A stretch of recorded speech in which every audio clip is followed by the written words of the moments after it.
balinga te tata Timothy Mbangu azali molimo santu. Lokola tata Timothy Mbangu azali molimo santu, bote yango na mokili mobimba koyoka soni te, kobanga na yo likambo moko te, na baradio na batelevizio pe na bajournal.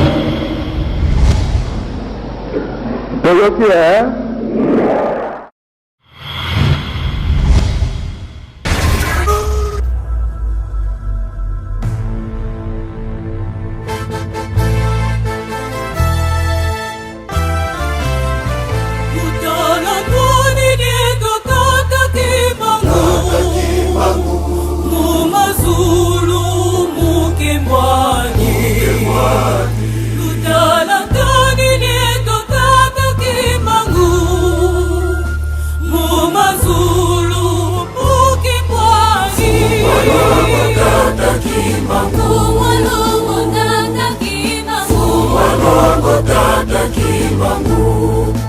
Tata Kimangu wanwani na beto bandombe kini twavuka.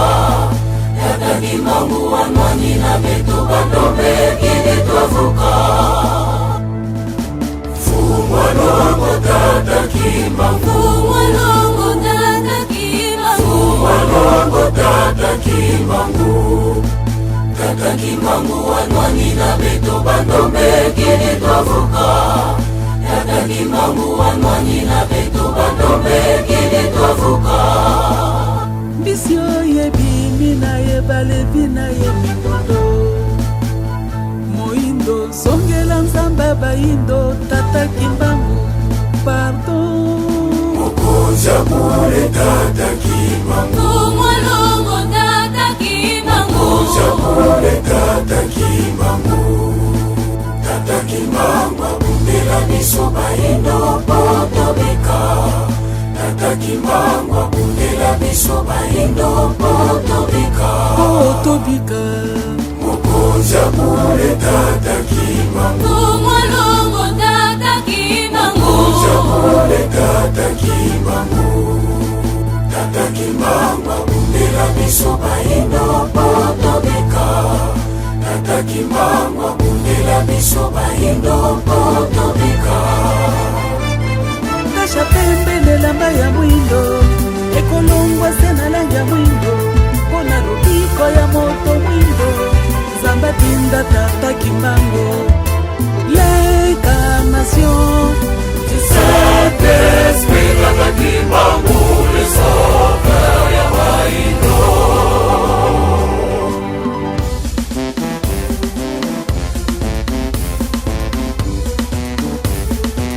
Papa Kimangu nde molimo santu, motindami ya Nzambe, ye mosakoli ya baindo. Papa Kimangu, Nzambe na kati ya bato, na kati ya kamba. Papa Kimangu, molimo santu, motindami ya Nzambe, molobeli ya baindo. Papa Kimangu, molimo santu, motindami ya Nzambe, molobeli ya baindo. Kapati ya lisesa pembe kaso emonisaka petenya moke ya mwindo nzela bomo epesalaka moke. Soki totali Papa Kimangu kiangani elikia na biso pana ye tokosimba bilaka. Yende motindami mobikisi ya baindo. Vraiment mona pasi pour Afrika minyoko 30 ans de prison. Papa Kimangu moto na bon Nzambe maloba taka verite nguya ya maya kamba lobiko mobimba yatonda bikama atonda bikama Tata Kimangu sediki ya Nzambi bila kese fubukila muyandi saya bimba ibulukidi. Au nom du Père, du Fils et du Saint-Esprit, cher papa, chère maman, Si nous sommes là aujourd'hui, c'est par rapport à quelque chose que nous avons suivi sur les réseaux sociaux. Et cela n'a pas rejoint notre assentiment. C'est pourquoi nous voulons bien réagir. C'est-à-dire, nous voulons bien répondre. Nous voulons bien répondre à notre cher papa Jean-François Ifongue. Papa Jean-François Ifongue, je l'appelle papa parce que dans notre église, on nous a appris à appeler tout être humain de sexe masculin papa et tout être humain de sexe féminin maman. Et lui, comme c'est un papa, je l'appelle papa Jean-François Ifongue. J'ai réagi à partir de Lubumbashi. Je suis Francis Chihinga, diacre au sein de l'église kimbangiste. Je suis sociologue des religions et beaucoup de temps journaliste kimbangiste. En fait, papa Jean-François Ifongue a relevé beaucoup d'aspects dans lesquels aspects il était en train de nous faire voir que nous étions perdus. Nous, les kimbanguistes, nous étions perdus selon lui. Et quand je suivais cette émission, des fois ça m'énervait, des fois ça me faisait trop de soucis. Trop de soucis. Et à l'issue de tout ça, c'est pourquoi j'ai pris l'option de les répondre. Parce que comme lui, il a utilisé les réseaux sociaux, je voudrais également utiliser aussi les réseaux sociaux. Cher papa, chère maman, au nom du Père, du Fils et du Saint-Esprit,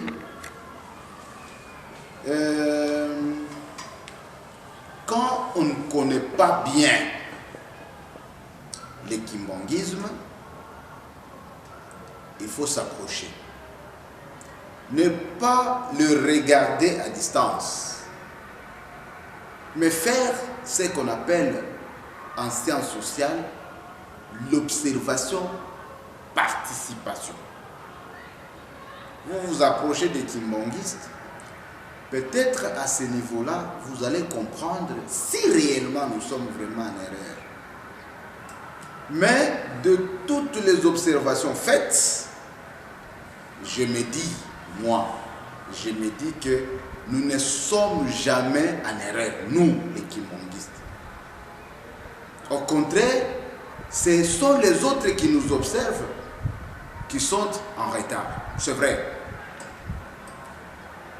La Bible nous dit, Dieu se cache à qui il veut se cacher et il se révèle à qui il veut se révéler. Aujourd'hui, à travers le monde, et je pense, vous pouvez être même nus, hein? Vous pouvez être même nus. Par exemple, chez nous en Afrique, quand vous dites Jésus est Dieu, personne ne peut contester, même si vous êtes nus, même si vous avez beaucoup de barbes avec des calvities très mal habillés ou quoi que ce soit. Au contraire, on dira que non, voilà, cet homme-là est révélé. Ça, c'est notre nature. Mais là où Jésus-Christ a commencé chez les Juifs, vous allez comprendre que jusqu'aujourd'hui, au mur des lamentations, il y a toujours des gens qui sont en train de chercher, prier pour que Dieu puisse leur envoyer les Messies. Alors que nous, en Afrique, ici, les Messies, bon, dans toutes les langues, nous les connaissons. Pourquoi j'ai fait allusion à tout ça? Parce que Dieu, il se révèle à qui il veut se révéler et il se cache à qui il veut se cacher.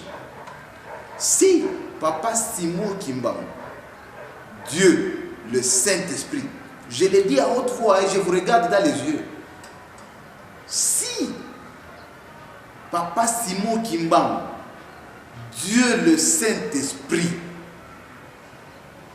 s'est révélé à moi pour le découvrir, mais il faut fournir aussi un effort pour qu'il se découvre aussi chez vous, au lieu de rester dans l'ignorance. Le kimbongisme, cher papa, chère maman, parce qu'il y en a d'autres, celui-là, papa Jean-François Ifong, peut-être lui s'est manifesté, mais il y a d'autres qui raisonnent comme lui, mais qui ne se manifestent pas.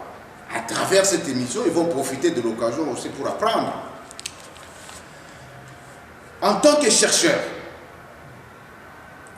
un homme scientifique, j'ai essayé de raisonner pour de comprendre d'abord qu'est-ce que c'est le kimbangisme. Moi, j'ai dit que le kimbongisme, à l'heure qu'il est, c'est une grande université. Une grande université où on doit apprendre.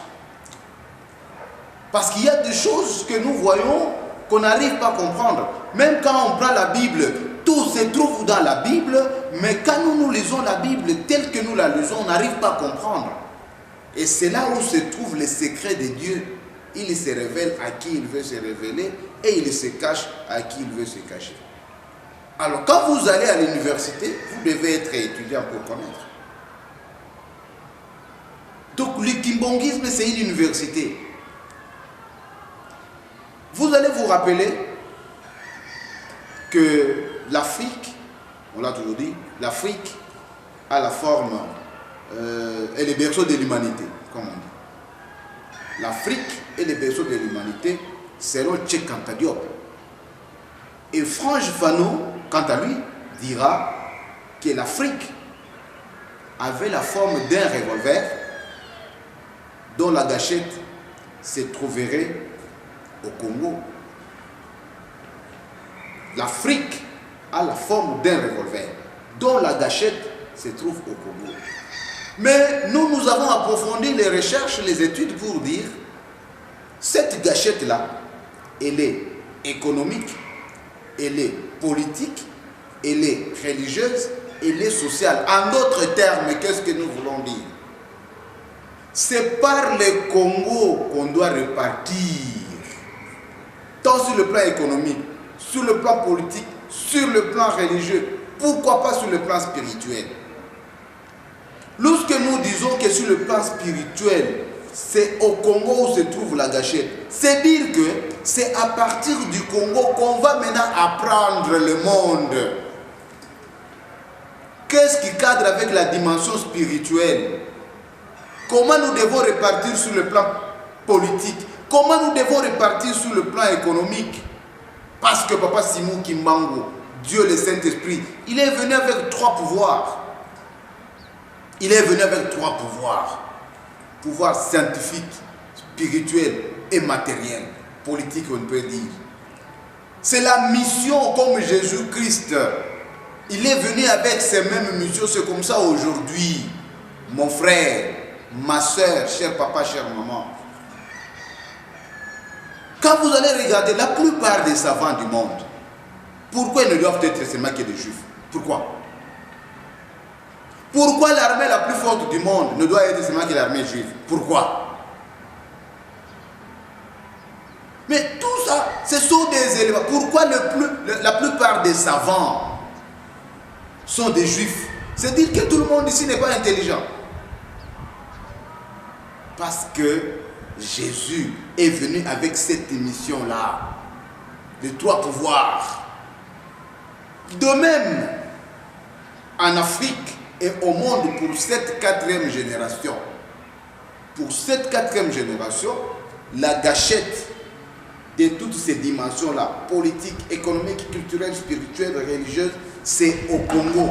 Mais avec qui? Avec Papa Simon Kimbangu, Dieu le Saint-Esprit.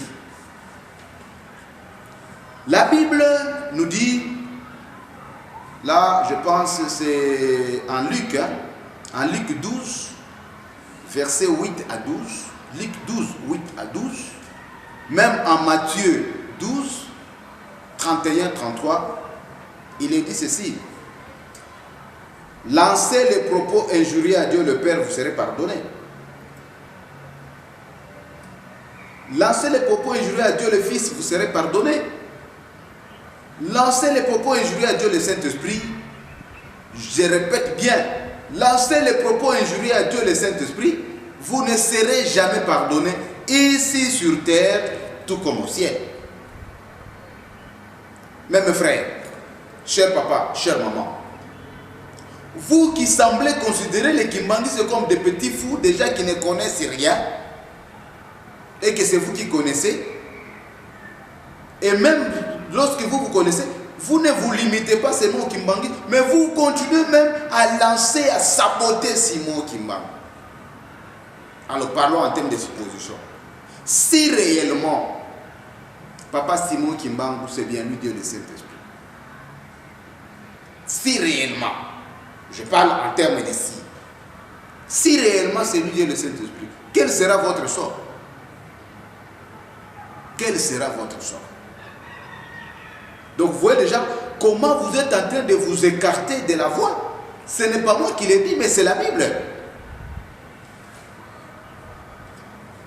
Quand nous lisons Apocalypse, on nous dit ce qui a été avant que le Lucifer soit précipité ici sur terre. Lucifer, il était là, il pensait qu'après Dieu, c'était lui. Un autre jour, on lui dira que non, voilà, il faut voir le Fils. Il a réuni ses acolytes. On lui a dit, non, non, il faut se soumettre. Il s'est soumis. Quand il est arrivé le tour du Saint-Esprit, il a dit, niet, moi je ne peux pas obéir au Saint-Esprit. C'est là le nœud du problème. C'est par là qu'il a été précipité ici sur la terre. Lui et tous ses acolytes.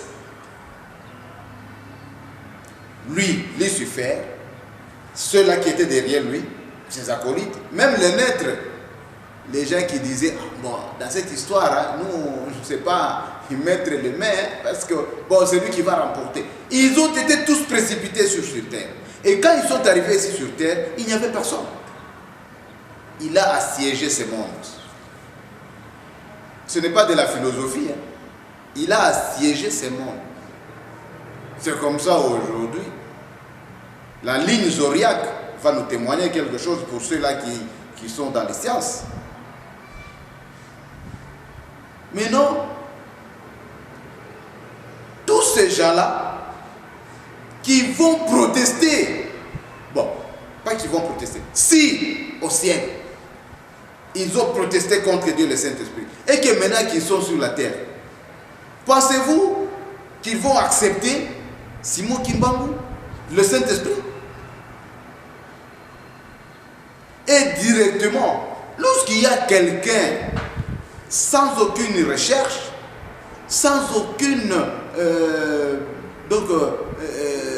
sans aucun moment de prière pour découvrir qu'est-ce que c'est Papa Simon Kimbangu, quelle est sa dimension, il n'y a que deux choix. Il n'y a que deux choix. Soit c'est parmi les disciples de Lucifer, soit c'est les disciples de Dieu. Alors, chacun de nous, quand vous me suivez pendant ce temps précis, vous devez connaître, vous devez vous localiser de quel côté vous êtes. Alors, dans notre développement, on va parler de Papa Simon Kimbangu. D'abord, Kimbangu. Kimbangu veut dire, c'est lui qui révèle le sens des choses cachées. C'est lui qui révèle le sens des choses cachées. Comment on le retrouve? Quand nous prenons la Bible, Daniel 2, verset 22. Daniel 2, verset 22. Prenez les passages, vous allez lire. Moi, je vais seulement vous donner des idées. Dans Dans la vision de Daniel, on lui montre qu'au ciel, il y a un Dieu qui révèle l'essence des choses cachées. Quand on parle de Dieu le Père, on parle de Dieu le Fils, il y a aussi celui qui révèle l'essence des choses cachées. On l'appelle le révélateur. Le révélateur, c'est celui qui révèle. Et Kimbangu, c'est celui qui Mbangu, celui qui révèle. C'est celui qui révèle. En français, en Kikongo, c'est Kimbangu.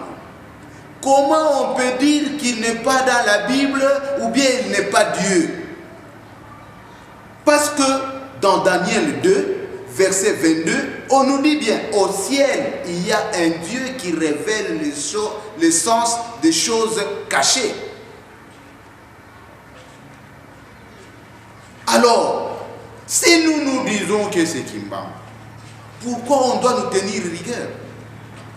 Pourquoi on doit nous considérer comme des gens qui ne valent rien? Cher papa, cher maman, au début on nous a dit l'Afrique, c'est le berceau de l'humanité. Ça serait pitoyable, hein? Bon, moi j'aurais souhaité que le blanc conteste la divinité de Papa Simon Kimbangu. J'aurais peut-être souhaité que les blancs contestent la divinité de Papa Simon Kimbangu. Mais pas nous. Pas nous, les Africains, les Noirs. Partout on peut se retrouver. On doit se réserver. Parce que Papa Simon Kimbangu, c'est notre patrimoine. Nous, l'Afrique est le berceau de l'humanité. C'est-à-dire l'homme lui-même, il a été créé en Afrique. Si l'homme lui-même a été créé en Afrique, à l'image et à la ressemblance de Dieu, comme il est dit dans Genèse 1, 26, Dieu a créé l'homme à son image et à sa ressemblance. Et lorsque on nous dit que l'Afrique est le berceau de l'humanité, ce qui veut dire que c'est en Afrique où on a retrouvé la première créature humaine qui a été créée à l'image et à la ressemblance de Dieu. C'est-à-dire quoi? Dieu lui-même est africain. C'est-à-dire Dieu lui-même est africain. C'est qu'on ne peut pas vous dire. Et d'ailleurs, quand vous lisez les écrits de Tchèque Hamidou Kane, dans sa thèse, Tchèque Hamidou Kane, il confirme, il dit bien que Adam était noir. Il ne nous dit pas que Adam était blanc. Adam était noir. Mais comment le noir lui-même ne sait même pas prendre cela comme une de ses valeurs? Cher papa, chère maman, même si on nous avait ensorcelés, même si on avait déjà pris le cerveau, on l'a mené je ne sais pas moi où, jusqu'aujourd'hui au XXIe siècle, nous sommes encore esclaves même sur le plan mental. On doit seulement raisonner par rapport aux autres. Nous ne savons pas faire les recherches nous-mêmes. Hein, mon frère, cher papa, chère maman. Licotte, c'est un biologiste français. Licotte, un biologiste français, dans ses études, lui a confirmé que Ève était noire. Si Ève était noire, Adam était noir, et ces deux créatures ici sont à l'image de Dieu, quelle serait alors l'image de Dieu? Mais pourquoi aujourd'hui les gens, même les noirs, peuvent contester la divinité de Papa Simon Kimbangu? Aujourd'hui, c'est quoi? C'est parce qu'on a touché à la sorcellerie. On est entré dans les loges. Parce que dans les loges, là où c'est blanc, on va vous dire ce n'est pas blanc, c'est rouge. Et vous dites c'est rouge. Vous êtes noir. Comment vous ne pouvez pas faire vos... Donc nous les Africains, nous devons être très fiers. Parce que nous avons nous sommes le peuple dont Simon Kimbangu, Dieu le Saint-Esprit est roi. Il a accepté de vivre parmi nous. Comme d'ailleurs Jésus-Christ lui-même l'avait promis. Quand vous lisez dans Luc 17, 20, 21. Et puis, effectivement, comme je viens de le dire, dans Matthieu 21, 43, et tout comme dans Luc 17, 20, 21, je suis venu vers vous de la même manière que nous nous comportons. Je suis venu vers vous comme vous ne m'avez pas cru, en dépit de tout ce que j'ai fait. Vous m'avez tué. Eh bien, je vais ôter ces royaumes et je vais les donner à une nation lointaine qui en produira les fruits. Il a fait les transferts. Et, cher papa, cher maman, vous qui faites les recherches, à l'endroit là où Jésus-Christ se tenait, au moment où il parlait de ça, est apparue la carte du Congo. Est-ce que ça ne nous dit rien? C'est à Capernaum. Comment Jésus-Christ à Capernaum, il dit cela, et aujourd'hui, la carte du Congo apparaît à Capernaum, à cet endroit, là où Jésus parlait de ce transfert-là. Et si Jésus-Christ a fait le transfert du royaume, de qui est constitué le royaume de Dieu?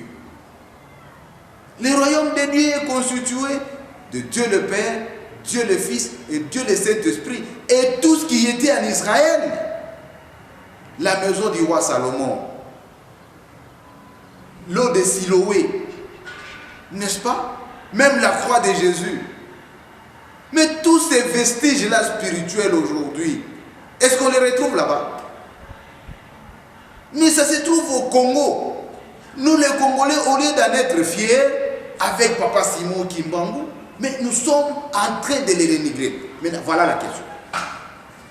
Si c'était vous, à notre place, comment allez-vous appeler quelqu'un qui est mort le 12 octobre 1951, on le met dans le sol, à Lubumbashi où je suis. 9 ans après, on vient déterrer le corps à 36 degrés Celsius,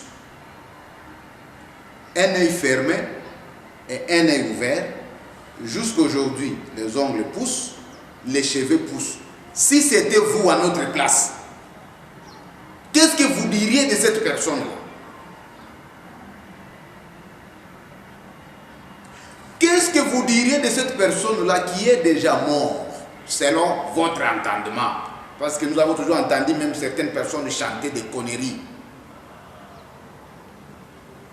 Il meurt le 12 octobre 1951, il se tape à gauche, à droite, et il est rené en 1951, à la même date.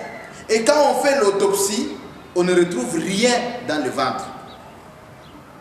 Si c'était vous, comment allez-vous appeler cette personne-là? Pendant qu'il meurt, il renaît à travers Papa Simon Kimbangu Tiangani. Pendant qu'il meurt, on le retrouve partout. Même aujourd'hui, Simon Kimbangu, lorsque vous vous mettez en prière, lorsque vous êtes spirituellement propre, il vient, il vous assiste. Mais qui est cette personne-là qui peut se comporter, ne fût-ce que par rapport à cet aspect d'abord? Il est en prison ici à Lubumbashi et on l'arrête à 5 endroits différents. La même personne, la même morphologie, le même habillement. Et quand on arrête ces 4 bimbangu là, on les amène ici. Quand il se retrouve avec celui qui est en prison, il devient seul. La même personne qui est décédée ici le 12 octobre 1951, il vit avec les gens à l'eau. Il croise les gens, il parle avec les gens, il leur parle des problèmes de succession, de tout. Si c'était vous, cette personne-là, comment vous allez l'appeler, chers frères, même si vous pouvez nous qualifier, nous, des fous? Parce que sur le banc de l'école, nous sommes tous des licenciés, nous sommes tous des docteurs, nous sommes tous des professeurs d'université. Et c'est le fait de croire, avec appui biblique, que Simon Kimbangu et Dieu le Saint-Esprit, que cela devient un péché, qu'on doit être condamné et qu'on doit trouver qu'ils ne sont pas intelligents. Et si c'était vous, je vous dis bien, cette personne-là, mort le 12 octobre 1951, jusqu'aujourd'hui, en Kamba Nouvelle-Jérusalem, dans son cercueil, comme s'il dormait, un œil fermé, un œil ouvert. Et quand on touche le corps, 36 degrés Celsius, les cheveux poussent, les ongles poussent. Cette même personne-là, elle ressuscite les morts, pas avec trop de cérémonies. Pas avec trop de cérémonies. Oh, attendez que j'entre d'abord, que je porte, amenez le mouchoir ou quoi que ce soit. Non, vous venez avec votre cadavre, pourri, une semaine. On prend seulement de l'eau bénite, on appelle la personne, et la personne se réveille. Il marche. Qui est cette personne sur cette terre des hommes, cher papa, chère maman? Et ce n'est pas par fanatique que nous vous disons ça. Simon Kimbangu n'est pas des années 1400, ni encore moins 1200. C'est une personnalité de 1900. Il y a des gens qui ont vécu ce que je suis en train de vous dire. Si c'était vous à notre place, comment vous allez l'appeler, cher papa, chère maman? Pas un seul mort. Beaucoup de cadavres ressuscités comme ça. Jusqu'aujourd'hui. Papa Diangenda l'a fait. Papa Kisolokel l'a fait. Papa Salomon Delonga l'a fait. Papa Simon Kimbangu le fait régulièrement. Moi-même qui vous parle ici, je suis témoin oculaire. Pas qu'on me raconte les histoires. J'ai vu moi, avec mes deux yeux ici, Simon Kimbangu Kiangani réveiller les gens déjà morts. Cette personne comme ça, si c'était vous, comment vous allez l'appeler? C'est vrai que vous allez dire non, c'est un serviteur de Dieu. Qui est parmi tous les serviteurs de Dieu? Qui est celui qui a déjà fait ça comme ça? Qui? Oh, c'est un prophète. Dites-moi, qui est ce prophète-là? Tous nous lisons la Bible. Dites-moi les noms des prophètes qui se sont comportés comme Simon Kimbangu, comme Simon Kimbangu Kiangani, comme Joseph Diangenda, comme Salomon Dialunga Kiangani, comme papa Charles Kisolokel. Qui? Les morts n'en parlons même pas. Les paralytiques n'en parlons pas. Les aveugles n'en parlons pas. Et si c'était vous? Oui. On va me dire que non, voilà. Est-ce que Dieu peut mettre au monde? Oui. Si Jésus-Christ n'a pas mis au monde, c'est dans le cadre de l'économie du salut. Cher papa, chère maman. C'est dans le cadre de l'économie du salut tout simplement. Parce que si Jésus-Christ avait mis au monde, le Saint-Esprit ne serait pas venu. Sinon, le Saint-Esprit serait dans sa descendance parce que Jésus lui-même, lorsque vous lisez Matthieu, c'est un produit, Matthieu 1er, le premier chapitre, c'est un produit de la généalogie. Mais lorsque vous lisez Ésaïe 66, verset 9, vous allez lire Ésaïe 66, verset 9. Cela veut dire quoi? Dieu va mettre au monde. Lui, quand vous lui demandez les enfants, il vous les donne. Et vous allez lui interdire, lui, de les avoir. Qui a créé la femme? Qui a créé la femme? Quelle était la première recommandation que Dieu a donnée à Adam et Ève? Quelle a été la première recommandation?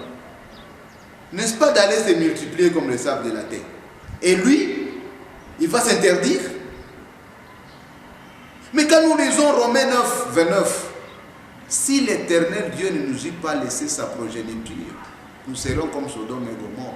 Quelle est sa progéniture? L'Éternel Dieu. Si l'Éternel Dieu ne nous eût pas laissé sa progéniture, quelle est cette progéniture à laquelle on fait allusion qui devrait nous être laissé par l'Éternel. Mais c'est à notre génération, nous sommes très heureux. Parce que pas Simon Kimbangu, dont certains disent qu'il est déjà mort, il est vivant parmi nous. À travers Papa Salomon, à travers Papa Charles Exolokele, Papa Salomon de Lungana Kiangani, Papa Joseph Daniela Kuntima. Aujourd'hui, nous voyons Papa Simon Kimbangu Kiangani et tous ses arrière-fils, qu'on appelle aujourd'hui les conseillers directs du chef spirituel. C'est ça notre progéniture. J'ai des problèmes d'ordre spirituel, je vais là-bas, je pose mon problème et j'ai des solutions. Cher papa, chère maman, ce n'est qu'une première partie, la partie remise. Nous allons continuer, répondre à notre frère, à notre papa Jean-François Ifongue, pour dire que les Kimbongistes, ce n'est pas n'importe quel peuple, papa. Peut-être que vous avez mal choisi les camps. Parler des autres, ça vous engage vous. Mais parce que vous parlez de Simon Kimbangu, là nous parlons, nous défendons. Simon Kimbangu, c'est Dieu le Saint-Esprit. Et que nous sommes ses descendants. Nous sommes ses descendants. C'est nous qui constituons ces royaumes-là. Quand Jésus promet le transfert, la nation lointaine qui produira des fruits, c'est notre nation, la nation noire, mon frère. Et par ricochet, la nation congolaise, où l'homme a été créé. D'abord, c'est au Congo. On vous dit bien l'Afrique à la fin c'est les berceaux de l'humanité. On ne sait même pas identifier. Nous vous confirmons. C'est au Congo, la République démocratique du Congo, où on a créé l'homme. Ou au Congo central.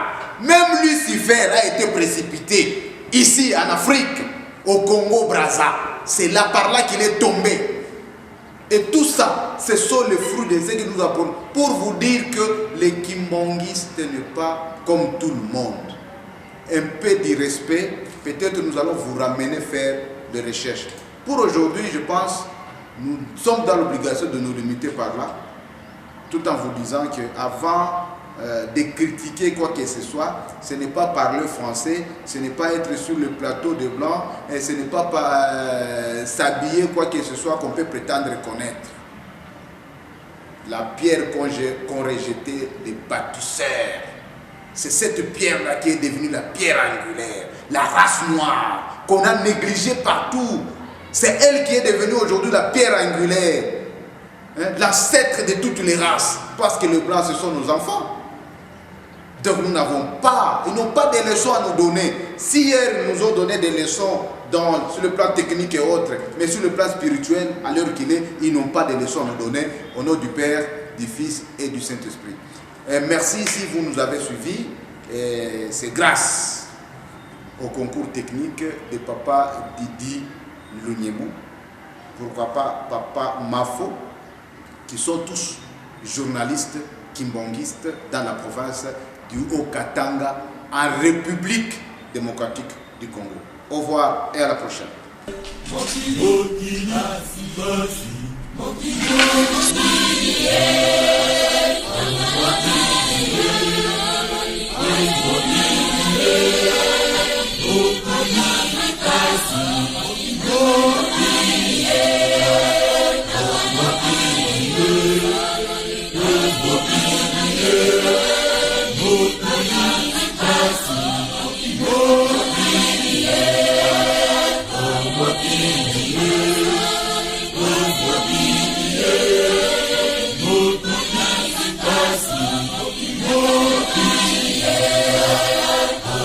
Yeah.